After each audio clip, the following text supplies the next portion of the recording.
This happened just last week during my final week at home before heading back to college. I've been debating whether to even write about it, but I can't stop thinking about what might be happening at home. My parents recently moved after I graduated high school. They'd been talking about downsizing for years, and once I was heading off to college, they finally pulled the trigger. The timing meant I'd only been to the new place a handful of times. My parents had given me the basic tour when they first bought it, pointing out where everything was and explaining some of the quirks of an older home. One thing they specifically mentioned was that the house didn't have a basement, just a crawl space for utilities. They seemed pretty definitive about that, so I never gave it much thought. My parents had left the night before for a week-long vacation, so I had the place to myself. The first night I noticed anything strange was a Tuesday. I was lying in bed trying to fall asleep when I heard this tapping sound coming from directly below the floor. It was consistent both rhythmically and volume-wise. At first, I thought it might be the heating system or maybe pipe settling, but it didn't stop, which made me second-guess myself. I should mention that the room I'm sleeping in is on the first floor of the house, so the sounds were definitely coming from underground. I got up and walked around the room trying to pinpoint where exactly the sound was coming from, but it seemed to be coming from everywhere beneath the floor. What made it so disturbing was that, according to my parents, there was supposed to be nothing down there but a crawl space. The idea that I was hearing sounds from below ground level, when there supposedly wasn't any livable space down there, was genuinely unsettling. Eventually, the tapping finally stopped and I was able to fall asleep. When I woke up the next morning, I figured that would be the end of it. I had probably just been hearing old house sounds or an animal scuttling around in the crawl space, but I was dead wrong. Later that night, around the same time, I started hearing that same tapping sound again. Only this time it was noticeably louder. I explained it away and just went to sleep. But I remember feeling a lot more uncomfortable that night than the first. When the noises started up a third time in a row, I knew something was seriously wrong. There was a considerable escalation that night. Instead of just tapping, I heard dragging and scraping sounds too, like some kind of animal raking its claws against something and occasionally dragging something. That's the best way I can describe what I was hearing. I kept trying to rationalize what I was hearing against what I knew about the house. The logical part of my brain kept insisting there had to be a reasonable explanation, but I couldn't think of one. The sounds were way too clear and way too purposeful to dismiss away as normal house sounds anymore. I started wondering if maybe my parents had been wrong about the basement thing, or if there was some kind of utility access I didn't know about. Either way, it was freaky sitting in that dark room with nothing but scraping and tapping to keep me company. The next morning, I told my parents about what had been going on.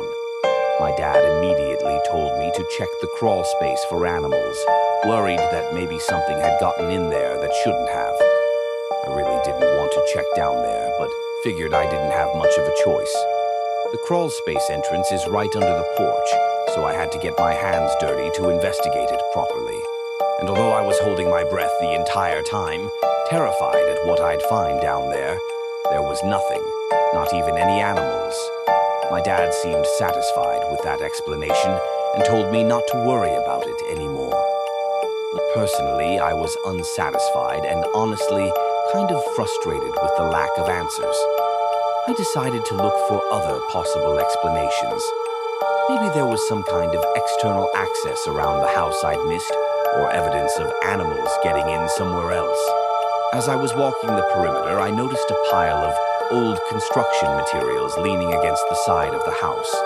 Lumber, tarps, concrete blocks, stuff like that. They looked like they'd been there for a while, maybe left over from some previous renovation project. It wasn't like I hadn't noticed the stuff until then. I just always kind of overlooked them since I never had a reason not to. I started moving materials around, thinking maybe they were covering up some kind of opening that animals could use to get under the house. What I found instead was much, much worse. Hidden behind the construction materials was a storm door that had been completely concealed. It was partially painted over and obviously hadn't been used in a long time, but it was definitely a legitimate entrance. I opened it and found a set of concrete steps leading down into what was unmistakably a basement. I stood there in shock. My parents had been completely wrong about the house not having one. I didn't want to go down there. I really didn't. But I did anyway. In the limited amount of time I was down there, I realized two things. Someone had clearly been living in that basement, which I could tell from the empty food containers scattered about. And two, whoever had been living down there was not a normal homeless person, which I could tell from the markings that were scratched into the wood foundation. There were scratch marks. They looked like tallies on one of the pillars, with what looked like demonic drawings on another. Drawings of people and animals, but in a seriously messed up way. Stuff I don't want to repeat here. I didn't stay down there any longer than I had to. It was, and still is, the freakiest scene I've ever stumbled upon. I immediately called my parents to tell them what I had found. They were completely shocked and said they had no idea there was a basement, let alone that someone had been living in it. My dad asked me 100 times if I was sure that there was no one currently in there, and I reassured him that there wasn't. Then he said they'd cut their vacation short and come home immediately. The first thing I did after hanging up was go out and buy a heavy-duty padlock. I secured the storm door from the outside, thinking that would solve the problem and keep whoever had been staying there from coming back.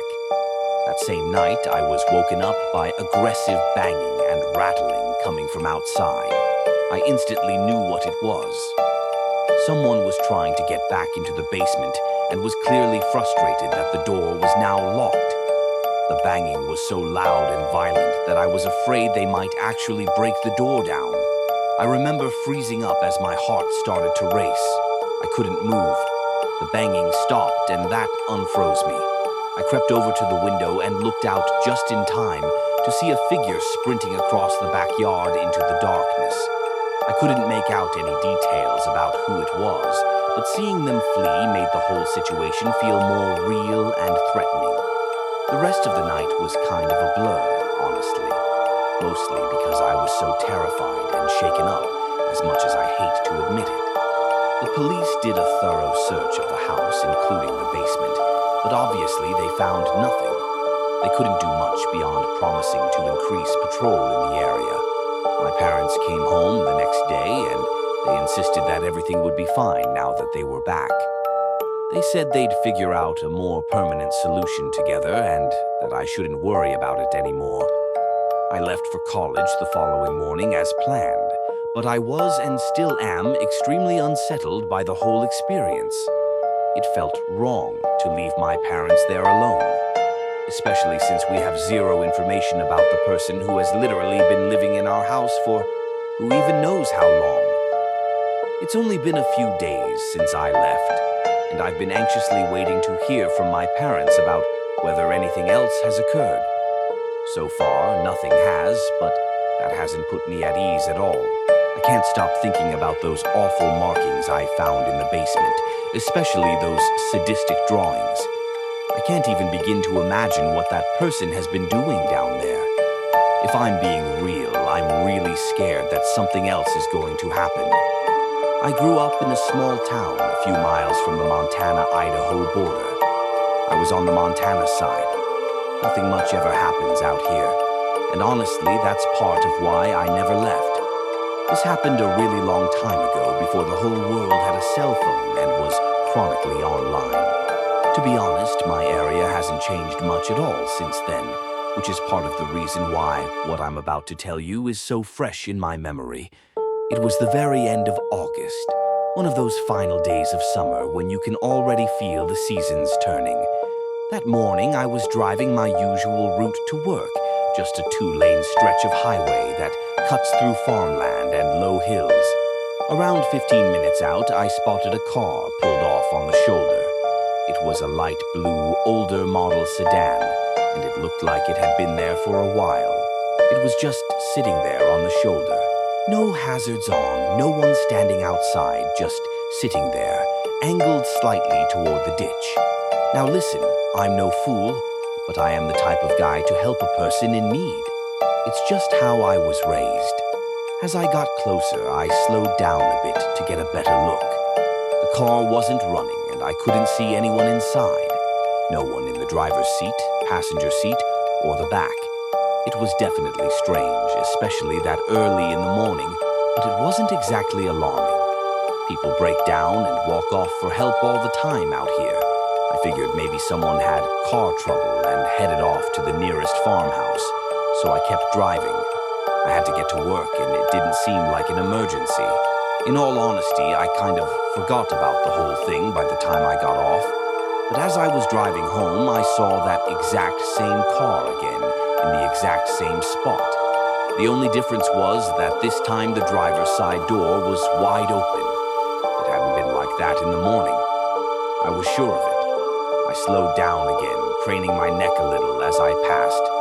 But there was still no sign of anyone. No one walking nearby, no tracks I could see, just that same old car sitting there with the door hanging open like someone got out in a hurry and never came back. That time, I didn't shrug it off. I pulled over once I had signal again and called the non-emergency line. I told the operator where and what I had seen, and she thanked me before saying someone would check it out. When I was driving into work the next day, the car was finally gone, so I figured that would be the end of it. About a week later, though, while I was eating breakfast, I saw something on the local news that caught my attention. Reportedly, the police were investigating a missing person case. Something about a vehicle found abandoned along a rural stretch of highway just outside town. The things they were saying lined up exactly with what I had seen. I instantly connected the dots and turned up the volume on my TV. They didn't release the guy's name, but they said the car was registered to a man from out of town who never showed up to where he was supposed to. The thing was, according to the authorities, there was no sign of foul play, and there were no witnesses to the situation. I've always been slightly suspicious of the media, so I wasn't sure I believed the story the news people were giving. Either way, it was eerie that I had basically been wise to the situation right when it happened. Come to think of it, I might have been the first person, or even the only person, to have reported that car on the side of the road at all. It was definitely a weird feeling. I tried to move on with my life, but I just couldn't. The curiosity was getting the better of me. Like I said before, not much happens out here, so something as odd as this was far too peculiar for me to just ignore. The next morning, I called my brother up. I'll just call him Benjamin. He's a local firefighter, not in my exact town, but close enough that we usually hear about the same stuff. That's just kind of how things are around my neck of the woods. I wanted to ask him if he had any information from the police department, because I knew for a fact they often communicate with each other. He told me that they had gotten some memo about it from the sheriff's office, something about a vehicle found abandoned and obviously the missing person. I asked him if the police were planning to do anything about it. He said he didn't know for sure, but that they'd probably organize a search at some point. He didn't have many details beyond that. I told him we should help out and maybe see if a few of the guys from the station would be willing to join in too. At first, he was confused as to why I was so invested in the whole thing, but I eventually convinced him. And by the way, I'm not really sure why I was so adamant about it either. I guess I just felt like I had some personal connection to it. I didn't even know how we'd coordinate with the police and organize the search, so I let my brother handle all of that himself. Within a couple days, and with permission, of course, he pulled something together. The police were already planning on doing a search, and they appreciated the added help. It wasn't anything too grand, just a few officers, some off-duty firefighters, and me. The search was centered around a shallow wooded patch and a couple of old irrigation ditches that ran just off the shoulder of the highway. It was the kind of terrain that wouldn't look like much from a passing car, but once you were on foot, it was clear how easy it would be for someone to get turned around or slip out of sight. We split off into pairs to be as efficient as possible. I, of course, paired up with my brother. About an hour into the search, one of the pairs radioed in. They spotted something through a break in the brush. We all converged on their location as quickly as possible. It turned out to be an old maintenance shack, and from the looks of it, one that probably hadn't been used in years. The whole thing was half sunken into the ground, with overgrowth curling up the sides. From the road, you'd never even know it was there. The door was hanging slightly open, and I could see that the lock had been snapped off. Inside, it was dark and musty, the way you'd expect an uninhabited space to feel. But as my eyes adjusted, I started noticing signs that someone had been in there recently. There were empty water bottles and food wrappers all over the place in a way that seemed deliberate.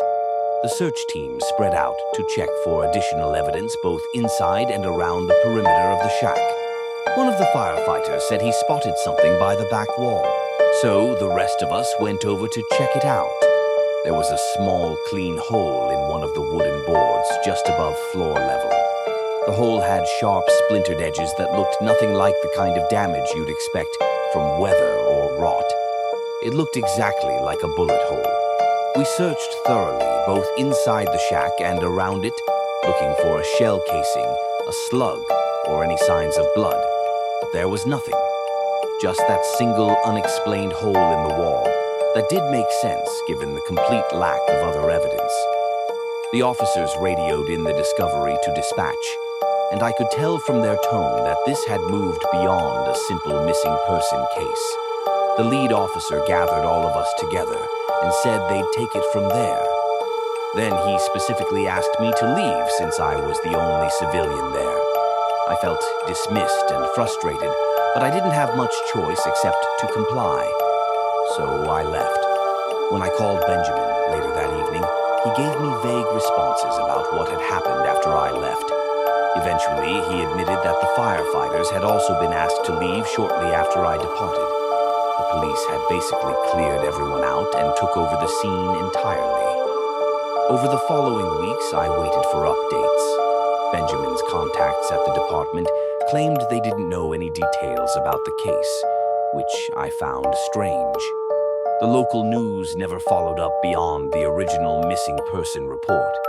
It was like the whole thing had just been quietly dropped. Eventually, I decided to drive back and find the shack on my own. I was certain I remembered exactly where it was. So, one day I drove along the highway until I found the spot where we had begun the search. I spent hours walking the area where I was absolutely certain the shack should be. I followed the irrigation ditches to a T. Everything from the terrain to the sky looked exactly the same as it had that day. But there was nothing. No shack in sight. I started questioning my own memory. I figured there was a slight chance that maybe I wasn't looking in the exact right place. But even if that were the case, the shack should have been somewhere in that immediate range. I tried a different section of the search area, then another, but still found nothing. It was so strange. Stranger than I'm describing it now. I remember standing there in that overgrown scrubland, completely alone with the exception of the gentle breeze that whisked past me every so often. Peaceful, yeah, but strange. The only other explanation I could come up with was that maybe the county had removed the shack entirely. It wouldn't have been too difficult to excavate the thing and haul it away, but that seemed like an extreme response to what was supposed to be a routine missing person case. Those were the only two options, though. Either my memory had misled me or the shack was no longer there. I left shortly after that. There wasn't much else I could do, really. I was left with this uncomfortable feeling that something important happened during those final days of summer. Something I was briefly allowed to witness before being shut out to completely. Every year when August ends and I feel that familiar shift in the air, I think about that abandoned car and that bullet hole in the wall of a shack that may or may not have even existed. This happened last August, and it's completely changed how I feel about solo camping. When I was a kid, my dad had this end-of-summer tradition where he'd take me and my brother on a camping trip, sometime around mid-August. Nothing elaborate, just a few days in the wilderness to mark the end of summer before school started back up.